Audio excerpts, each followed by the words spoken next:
United States Navy combat photographers have been involved in every major American conflict since the First World War, embedding with every military service branch to document what was happening on the ground, in the air, and under the sea.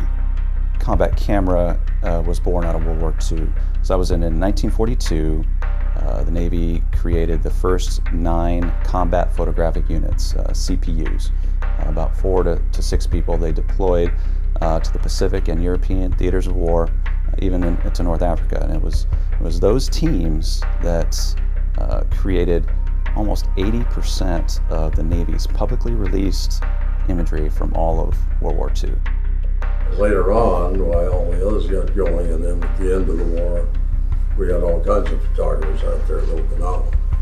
But there were only 10 of us that covered the world in the beginning. The Korean conflict underscored the Navy's need for a photographic unit able to deploy at a moment's notice, making them an asset to combatant commanders during the Vietnam War. And it wasn't until the onset of the Korean War, roughly around 1951, that the Pacific Fleet established their first real combat camera group. After the Korean War, we became, on the East Coast here, mobile photographic units. And it wasn't until the U.S. entered the war in Vietnam, and it was in 1966 that we became Atlantic Fleet Combat Camera. And we have documented every major U.S.-involved conflict ever since. Throughout the 1970s and 80s, combat cameras' deployment pace remained high, documenting conflicts and military exercises around the world. But after September 11, 2001, the United States became involved in Afghanistan and Iraq, and the need for timely visual information was again at an all-time high. Looks like 6, 7 floors were taken out, and there's more explosions right now. Hold on, people are running. Hold on. Hearing the radio, saying that we are now in DEFCON 3, it was like, yeah, I got to get back to the command. So I'm sending everybody out the door.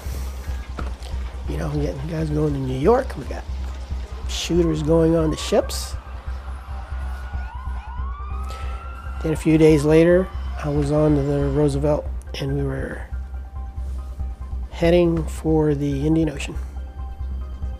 None of us will ever forget this day, yet we go forward to defend freedom and all that is good and just in our world. Thank you, good night, and God bless America. I literally went into Iraq within 1 or 2 months of getting the combat camera.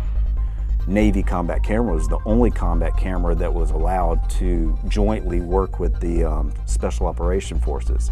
I mean, this is where combat photographers separate themselves from other Navy sailors, because it takes a unique individual to be able to handle those type stressors, knowing how to keep your mind straight while you have nothing but stressors all day long. You never know when you might die, or you may get in fire.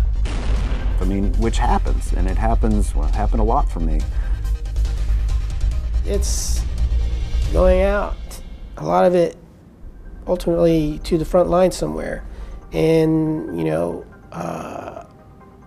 you're putting your life on the line, for this job, and for some of us, some of us love that thrill of that, or some, truly believe in the power of, their job in providing imagery that can do so many things.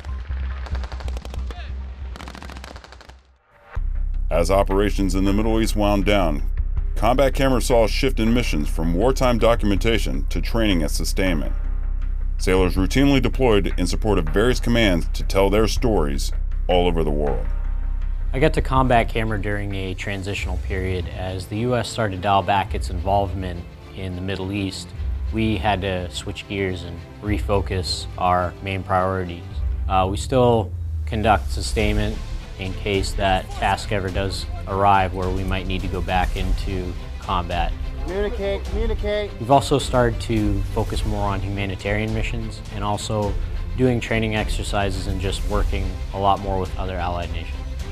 We have combat cameramen all over the world at any given time.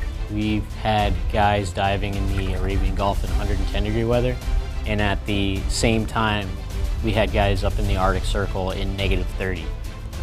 With our capabilities, there's nowhere that we can't go. Most jobs around the fleet, you know, people are kind of stuck in their corner of the Navy. But one of the side effects of having the broad spectrum of capabilities that we have is we get sent everywhere. You really get to see all the different communities and all the different cultures within the Navy. And in all those experiences that I had, I got to meet great people, and now I have memories that I'll never forget.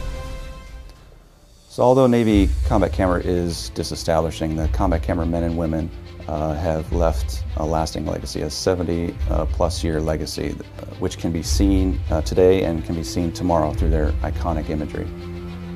You know, this unit is not just a command, it's a fraternity, it's a family that has gone through wars together.